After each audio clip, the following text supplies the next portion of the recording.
때론 너무나도 숨막히게 길다고만 여겼던 시간이 제게는 있었습니다. 저는 오늘의 제가 있기 전 제 삶을 확고한 목적 없이 제가 좋아하는 일을 하는 것만으로도 행복하고 만족감을 느끼며 살던 사람이었습니다. 하지만 세상에서 제일 소중한 사람들을 잃고서 이렇게 살면 안 되겠다 마음을 먹었더랬죠. 저는 어릴 적부터 그림 그리기를 유난히 좋아했습니다.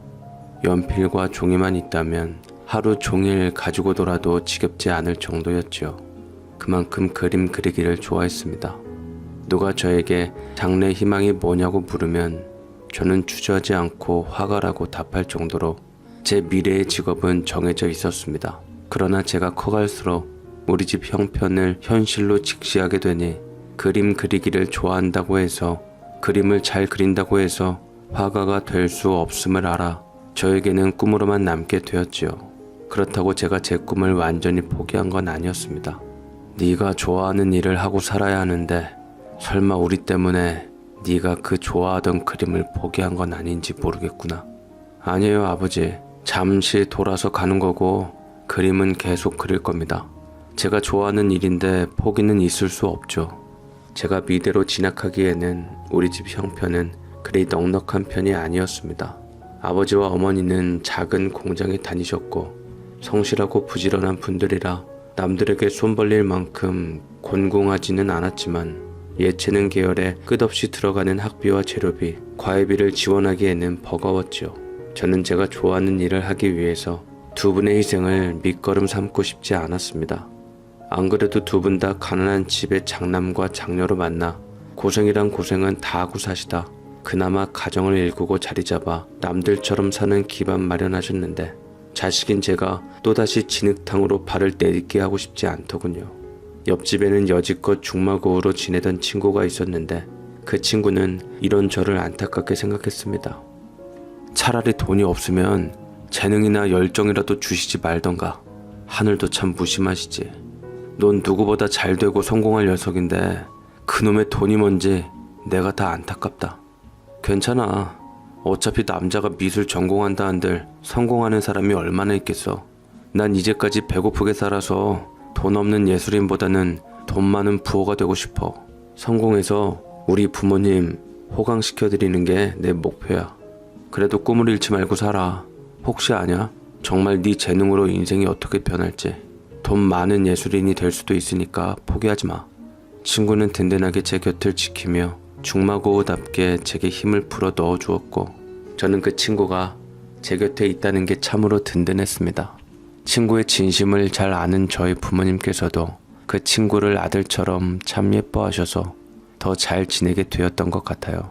제 꿈과 이상에 대해서 내내 고민하다가 찾은 묘책은 일단 제 밥벌이만 할 정도의 직장에 들어가 일하고 남는 시간에 그냥 무작정 그림만 주구장창 그리는 것이었습니다. 당시에 현실의 벽에 부딪혀 꿈을 이룰 수는 없었지만 그래도 저는 취미라도 좋아하는 일을 마음껏 하고 싶었거든요. 그때는 미술로 성공을 한다거나 미대를 진학한다거나 그런 목표도 없었어요. 어떻게 보면 참 단순하고 현실을 외면한 이상주의자의 전형적인 모습이었죠. 제 주변만 둘러봐도 친구들은 좋은 직장과 결혼을 위해 인생의 모든 것을 걸고 있을 때 제 뇌의 90%는 그림으로 가득 찬 것이 오로지 그림뿐이었습니다. 그러던 중 저는 인생에서 처음으로 온몸이 사가내리는 슬픔을 느끼게 되었습니다.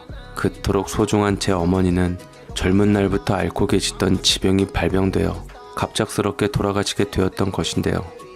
참으로 그리 하루아침에 예고도 없이 가버리시니 저와 아버지의 충격은 이루 말할 수가 없었습니다. 엄마 장례식을 치른 후 떠나보내고 홀로 된 아버지는 한동안 어머니를 많이 그리워하시면서 사셨습니다. 그나마 세월이 약이라고 시간이 좀 흘러서 엄마를 잃은 상처는 조금씩 무디어져 가며 빈자리를 체감하고 적적해 하셨지만 주변에서 들어오는 재혼자리는 한사코 거부하시고 퇴직하시게 되었답니다. 전 자식으로서 연세 드셨으면 이젠 편안한 노후를 보내셨으면 하는 바람이 있었는데 한평생 일만 하시다 어느 날 갑자기 쉬게 되시니 아버지 딴에는 많이 무료하셨던가 봅니다. 그 무료함을 달래고자 아버지는 인근 고급 빌라의 경비로 들어가시게 되셨습니다. 아버지도 처음 해보는 일이라 걱정하셨는데 그래도 워낙 눈치도 있고 손재주도 있으신 분이라 일을 빨리 배우신 것 같더라고요. 평생 남 안 속이고 성실하고 부지런하게만 살아온 아버지라 빌라 주민들에게 인정을 받으셨는지 거기 들어가고 난 이후부터 집에 들어오실 때에는 항상 손에 뭔가 들려 있었습니다. 와, 아버지 뭘 이렇게 맨날 들고 오세요? 오늘도 또 뭘 받아오신 거예요? 내가 혼자인 거 알고 밑반찬들을 챙겨주지 뭐냐. 같이 먹자. 내가 매일 이런 걸 받아와서가 아니라 이렇게 날 위해 챙겨주는 분들의 마음이 고맙고 감사하구나. 심심해서 시작한 일이지만 어쩐지 난 이 일이 내가 새로 찾은 천직 같은 생각이 들어. 아버지는 몇몇 입주민들의 이런 호응 때문이었는지 경비 일을 무척이나 마음에 들어 하시고 자랑스러워 하셨습니다. 그런 아버지의 뒷모습은 일 나가실 때면 어깨가 쫙 펴져 위풍당당해 보였는데 자식으로서도 마음이 좋더라고요. 당시 이렇게 아버지는 아버지대로 만족해하며 사시고 저는 저대로 만족해하며 부족함 없이 그렇다고 차고 넘치지 않으나 불편함 없는 생활을 영위하며 소시민으로서 소소한 행복감을 만끽하며 지내고 있었습니다. 그러던 어느 날 아버지가 일에 자부심이 들떠 너무 무리를 하셨던 걸까요? 워낙 강체력이신 양반이 느닷없이 끙끙 앓아 누우시는 날이 찾아왔습니다. 비록 아버진 연세는 있으셔도 건강 하나는 자부할 만큼 그 연세에 어울리지 않게 건강하셨던 분이라 심하게 앓으시니 저는 겁이 덜컥 나더라고요. 연세 드신 분들은 조금만 아파도 병원에 가는 게 좋아서 아버지를 이끌고 병원에 가보려고 해도 돌아오는 대답은 늘 하루만 지나면 괜찮다며 그냥 쉬고 싶다는 말만 계속하셔서 그냥 두고 보기로 하였지요. 다행히도 다음날 아침에 아버지는 자리를 훌훌 털고 일어나시더라고요. 오늘은 출근할 수 있을 것 같다. 좀 쉬니까 몸도 마음도 좀 나아진 것 같구나. 잘 다녀올 테니까 걱정하지 말아라. 말로는 괜찮다고 했지만 얼굴에는 근심 걱정 가득한 상태로 그렇게 출근하시긴 했는데 그날따라 묘한 느낌에 내내 신경이 쓰이더라고요. 전날 아프셨던 탓인지 볼이 쏙 베어 야위기도 했고 평소와는 다르게 어깨가 축 처져 있던 게 눈에 아른거렸습니다. 역시나 그날 저녁 퇴근한 아버지는 어깨가 축 처져서 돌아오셨는데 그날따라 피곤하시다면서 일찍 잠자리에 드시더니 안방에서 훌쩍거리는 소리가 들리는 게 아니겠습니까? 제가 긴장감에 문에다 귀를 대보니 혼자 서러운 넋두리를 하시더라고요. 당신이 오늘처럼 그립고 보고 싶은 날이 없구려. 당신 떠나고 다른 사람들한테 초라해 보이지 않으려 괜찮은 척, 잘 살고 있는 척하며 여태 잘 버텨왔는데 오늘은 무척 힘이 들구려. 여보. 아버지는 어머니 사진을 꺼내놓고 마음을 달래고 계셨습니다. 아버지는 아무리 힘들어도 힘들다고 표현을 잘 안 하시는 분이셨죠. 그러던 분이 이처럼 감정을 격하게 드러내고 하늘에 계신 어머니에게 하소연하는 걸 보면 분명 무슨 일이 있는 듯 했습니다.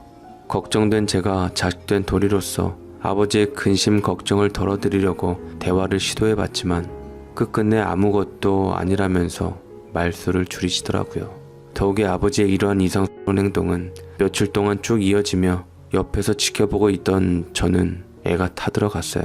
그러다 그런 아버지가 측은하고 안타까워 제가 잔을 편히 기울일 수 있는 조촐한 자리를 마련해 아버지의 속마음을 들으려고 했습니다만 아버지는 제가 마련한 안주가 맛있다는 칭찬만 할 뿐 아무런 말씀이 없었지요. 그래서 저는 시간을 내 아버지가 일하는 빌라로 간식거리를 사들고 찾아갔습니다. 아버지가 어떤 환경에서 일하고 있는지 궁금하기도 했고요. 때마침 아버지는 경비실에 안 계시고 순찰 중이라는 팻말이 걸려있는 걸 보니 빌라 주변을 돌고 계신 듯 하더군요. 한참을 기다렸습니다. 그랬더니 입주민이 경비실에 얼굴을 빼꼼히 내밀고 아버지를 찾는 듯 했습니다.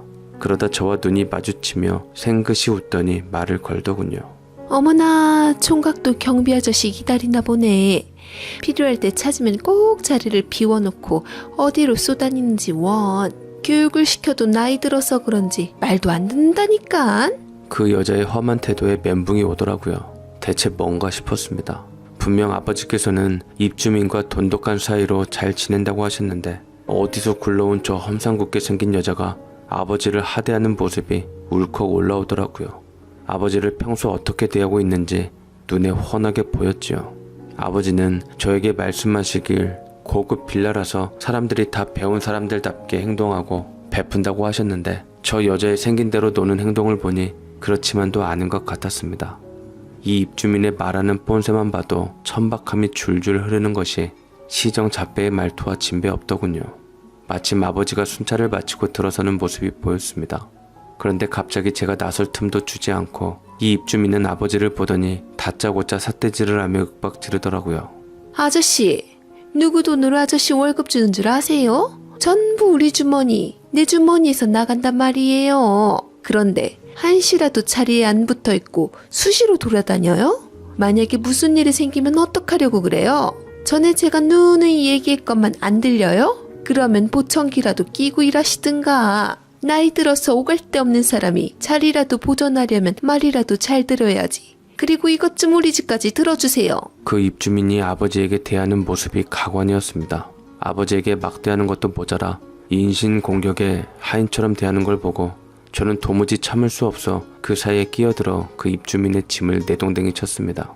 경비 아저씨가 아무리 여기서 일한다고 아래 것 대하듯 함부로 해도 된다고 누가 그럽니까? 그리고 본인 짐은 본인이 들고 다니든가 가족을 부를 것이지 왜 경비 아저씨한테 시켜요? 뭐라고? 아직 새파란 것이. 넌 애미애비도 없어? 내가 어려 보이니까 만만하게 보여?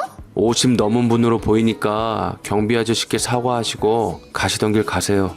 나 아직 50도 안 됐어. 야, 너 몇 호에 살아? 너 여기 살긴 하니? 내가 너 가만 안 둘 줄 알아. 내가 누구 여자인 줄 모르지? 너 꼼짝 말고 여기 있어. 그러더니 그 여자는 자기 집으로 씩씩거리며 걸어가더군요.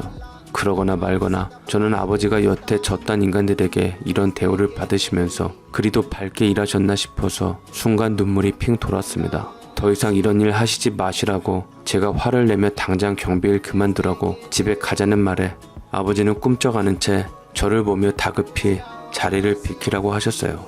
일단 집에 가 있거라. 알아서 뒤따라 가마. 내가 못난 모습을 보여줘. 네가 괜히 시비에 휘말렸구나. 그 여자 오기 전에 나머지는 내가 알아서 할 테니까 자리를 얼른 비켜. 일이 커질 거야. 이 애비가 부탁하마. 제발. 내 아버지는 간곡히 저에게 사정사정하며 자리를 뜨길 원했습니다. 당장이라도 단판을 짓고 싶었지만 아버지는 저를 말리며 제발 가달라는 말만 하셨죠. 저는 혼자 남겨진 아버지를 생각하니 차마 발걸음이 떨어지지 않았으나 별 수 없이 아버지의 애원하는 눈빛을 보고 뒤돌아 설 수밖에 없었어요. 아버지의 재촉에 저는 하는 수 없이 그 자리를 벗어나야 했습니다.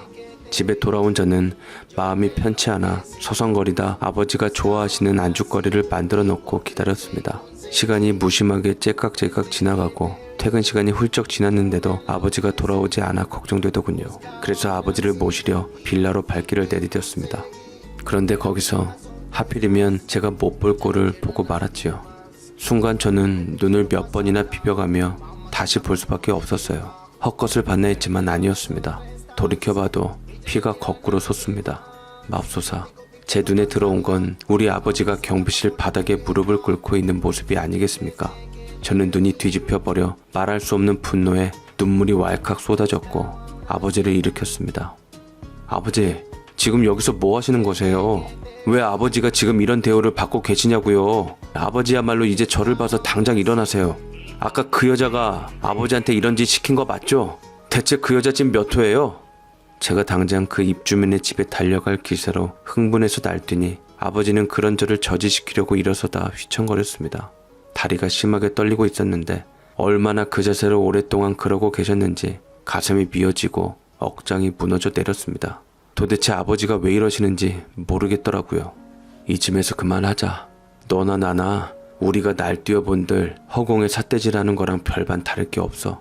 높으신 분들이라 우리 같은 서민은 하찮은 존재로 여길 게 분명하니까 구만니 같은 네 청춘, 네 인생 그런 인간들 때문에 말아먹지 않았으면 한다. 그러니 나는 괜찮으니까 이쯤에서 그만하고 집에 가자. 라고 간절하게 저를 붙들고 말씀하셨지만 저는 아버지의 말림에도 불구하고 도저히 참지 못하고 동네에서 악을 써댔습니다. 하도 미친 사람처럼 날뛰니 동네 주민들이 하나둘씩 나와서 쳐다보기 시작했고 드디어 우리 아버지에게 갑질을 하는 그 여자도 나와서 동네 주민들과 더불어 나와 저를 아래 위로 훑어보더라고요. 그 시선이 어찌나 기분이 나쁘던지 저는 감정이 수없이 올라왔습니다. 지금 뭐 하는 겁니까? 저희 아버지 경비 일한다고 지금 무시하는 거세요? 아줌마가 무슨 자격으로 우리 아버지한테 이러는 거냐고요. 돈 있으면 답니까? 돈 있으면 이런 식으로 사람 하대해도 돼요? 어머머, 이 사람 아주 웃긴 사람이네. 내가 뭘 어쨌다고? 당신 아버지가 잘못했다고 용서해달라며 혼자 무릎을 꿇은 건데 그걸 나더러 어쩌라고. 나한테 뭐라 하지 말고 스스로 바닥에 엎드린 네 애비한테 뭐라 해. 자식 얼굴에 왜 먹칠을 하냐고. 참, 얼마나 능력이 없으면 경비 일자리 지키겠다고 아등바등하는 모습이 참 안쓰럽다. 그치? 자식된 도리로서 네가 돈을 많이 벌어서 이런 일 못하게 해드려야지. 너도 네 아버지 전철을 똑같이 밟기 전에 내가 좋은 일자리 하나 소개시켜줘? 라며 저를 비웃는데 도저히 참을 수가 없어 저도 모르게 다가가려 하자 정작 아버지는 억울하지도 않은지 미쳐 날뛰는 저를 진정시키기에 바빴지요. 그러더니 아버지가 경비실 안에 저와 단둘 뿐인데 누구 눈치를 보는 듯 훑어보셨습니다. 아버지가 쳐다보는 시선 끝엔 작은 CCTV가 설치되어 있었어요. 바로 경비원이 근무를 어떻게 하고 있나 보는 용도였죠. 아버지의 무릎을 꿇린 것도 모자라 존엄한 인간의 인권까지 침해했다는 사실이 제 이성의 끈을 완전히 끊어버렸고 저는 의자를 들고 와 있는 힘껏 감시 카메라를 내리쳐 박살내 버렸습니다. 불쌍한 우리 아버지, 가여운 우리 아버지. 아버지의 눈물이 제 가슴속엔 하늘로 맺혔고 주체할 수 없는 분노가 활활 타올랐습니다. 제가 돌아 날뛰자 아버지가 저를 뒤에서 힘껏 껴안았습니다. 아들아, 제발 그만해라. 내가 오늘부로 여기서 그만둘 테니 어여 집에 가자. 아버지는 제가 더 이상 사고를 못 치게 꽉 껴안은 채 터질 듯이 나오려는 울음을 꾹꾹 눌러 담고서 저희 분노를 삭혔습니다. 제 고통의 깊이만큼 길게 숨을 토해낸 저는 분이 안 풀렸으나 지옥이나 다를 바 없는 곳에서 아버지를 머물게 하고 싶지 않아 아버지의 짐을 눈에 보이는 대로 챙겨 담고 아버지의 손을 잡아 이끈 채 집으로 돌아왔습니다. 우리는 아무 말 없이 제가 차려놓은 술상 앞에서 치욕과 모멸감을 잊고자 연거푸 마셨어요.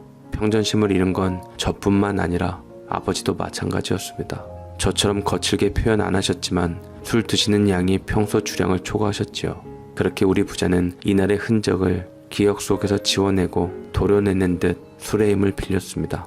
다음날 일어나 보니 아버지는 그렇게 마셨는데도 출근하고 안 계셨습니다. 식탁 위에는 제가 해장할 수 있도록 시원한 콩나물국이 올려져 있었고 아버지를 아껴주고 도와준 다른 입주민들에게 인사하고 오겠다는 짧은 메모가 적혀 있더군요. 저는 그날도 회사에 못 간다고 알리고 아버지가 돌아오시면 그때 같이 해장하려 숙취로 인한 깨어질 듯한 두통으로 깊은 잠에 취했습니다. 잠에 취해 있던 저는 끝없이 울리는 핸드폰 소리에 귀찮아서 눈을 떴답니다. 비몽사몽간에 받은 전화지만 제 눈이 확 떠질 만큼 전화기 너머에선 청천벽력 같은 소리가 들렸습니다. 보호자께서 어서 와주셔야 할 것 같습니다. 아버님이 지금 병원에 계시는데 상태가 좋질 못해요. 뭐라고요? 그게 무슨 소리예요? 상태가 좋질 못하다니 어째서 우리 아버지가... 일단 알겠습니다. 얼른 갈게요. 저는 그 소리에 신발을 신었는지 안 신었는지도 모르고 아버지가 입원한 병원으로 무조건 내달렸습니다. 근데 말이죠. 정말로 제게는 말도 안 되는 일이 벌어지고야 말았습니다. 병원에 도착해보니 아버지는 이미 싸늘한 죽음으로 누워 계셨는데 어떻게 이런 일이 생길 수 있는지 정신이 혼미해져 왔습니다. 저는 아버지를 붙들고 땅을 치며 통곡을 해대었지만 이미 아버지는 차갑게 제 곁을 떠나신 이후였습니다. 제 마지막 기억 속 아버지의 모습은 단 한마디의 말 없이 술로서만 아픔을 달래시던 아버지. 얼마나 그곳에서 심적 고생이 상당했는지 심장이 떨리더라고요. 경비 일을 한다 했을 때 말렸어야 했는데 그 쎄한 기분을 무시해서는 안 됐었는데 자식인 저는 아버지를 지켜주질 못했습니다. 아버지를 목 놓아 부르며 제가 토해낼 수 있는 슬픔을 다 쏟아내며 병원이 떠나가라 울부짖었죠. 제가 숨이 넘어갈 듯 진정이 되지 않자 의료진들이 진정제를 투여해 주더군요. 정신을 잃었다 깨어난 저는 타는 목마름과 깨질 듯한 두통은 여전했습니다. 제가 꿈속을 헤맨 줄 알고 평상시처럼 애타게 아버지를 불렀는데 달려온 사람은 간호사더라고요. 그제야 저는 다시 현실로 돌아와 꿈이 아니었음을 자각했습니다. 그것을 막지 못한 제 자신이 원망스럽기까지 했으며 아버지를 죽음으로까지 몰고 가게 한 원흉이 누구인 줄도 적확하게 알고 있었습니다. 제가 어느 정도 안정이 되자 아버지가 근무한 곳의 입주자 대표회장과 아버지를 파견한 회사 관계자가 저를 찾아왔습니다. 상심이 크실 텐데 심심한 위로의 말을 전하게 되어 가슴 아프게 생각합니다. 지금 이 자리에서 드릴 얘기는 아니지만 짚고 넘어가야 할 일이 있어서 말이죠. 여기 계신 회장님과 타협을 봤어요. 그날 경비실에서 난동 부리며 김을 파손한 건 없던 일로 하기로 했으니까 위로가 될지 모르겠습니다. 또 하나, 당시 계신 입주민의 짐도 크게 망가졌는데 이런 일을 겪으셔서 책임을 묻지 않겠다고 선처해 주셨습니다. 그리고 분명하게 짚고 넘어가셔야 될 부분이 있어서 말씀드리니 오해가 없었으면 합니다. 춘 부장께서는 분명한 사직 의사를 표명하고 그리 되신 거라 우리 쪽과는 아무런 연관이 없음을 알려드립니다. 참으로 비통할 노릇이었습니다. 그들은 아버지의 죽음과 저의 슬픔에는 안중에도 없었습니다. 모든 법적인 책임에서 벗어나기 위해 회피하기에 여념이 없었지요. 배우고 돈 많아서 인정 있는 주민들 따위는 없었어요. 전 아버지를 그런 식으로 비인간적으로 대하고 외면한 그들이 아버지 죽음의 원흉이나 별반 다를 것 없는 같은 한 통속으로 보였습니다. 저는 어떻게 해서든 아버지의 억울함을 풀려고 법적인 조치를 취해보려고 했지만 유전무죄, 무전유죄라는 말이 아직도 대한민국에서는 형통되고 있었고 저는 계란으로 바위치기라는 것을 점차 깨닫게 되었습니다. 뭐 때문에 아버지를 잃었는지 뻔히 알았지만 제가 아버지를 위해 할 수 있는 일이라고는 없었고 그림밖에 모르는 제가 그 순간만큼은 한심하고 초라해 보였습니다. 아버지의 방패막이가 되어주지 못한 못난 자식이라는 자책감이 저를 더 짓누르더군요. 아버지의 장례식을 치르는 동안에도 그 상태였지요. 제가 정신이 반쯤 나간 상태로 있으니 조문하러 오시는 분마다 걱정이었습니다.